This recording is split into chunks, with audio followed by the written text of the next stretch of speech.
When someone dies unexpectedly at a young age, you always hear some version of the same thing. He was taken too soon, or only the good die young. Both of these things were said about Ben Gladstein, and both of them are true. But neither of them are enough for a man who lived his life with love and abandon, who traveled the world, crossed large oceans in small airplanes, and did what others wouldn't. A man like that should be remembered by his own words. Life is short. Take the scenic route. Show me the adventure, and I'll show you the way. So this is how we choose to remember Ben. Not in our own way, but in his. Truly remembering someone who lived his life this way demands that we seek our own adventure, one that he would be proud to have been a part of. So this is a story of how we honored our friend, and in so doing we went to the place where he took his last photo, a photo that still inspires us years after his passing.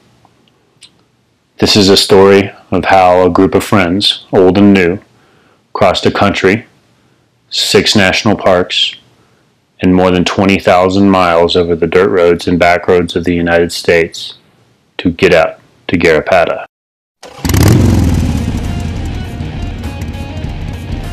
In October 2014, riders from different points across the United States began a journey to Arizona for the adventure of a lifetime, to honor the memory of a life lived more adventurously than most. Josh Odom, who knew Ben from long ago, thought why not head east to go west and pay tribute to Ben at the place where we all met. Josh's adventure would ultimately take him 51 days and more than 11,000 miles by motorcycle from the Atlantic to the Pacific Ocean and across the entire United States.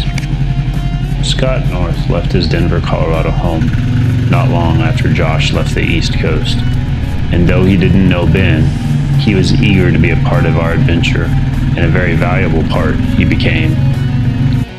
Scott may have begun his journey closer to the start, but he set out with no less style. After Scott heard of our efforts to honor Ben, he sold his beautiful sports bike and bought an old DR650, which he set out to rebuild and modify inside of his Denver parking garage.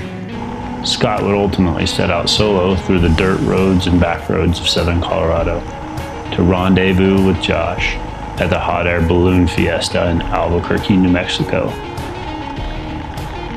Along the way, they would encounter their own challenges of blown tires and miserable conditions in the New Mexico backcountry on their way to get out to Garrapata.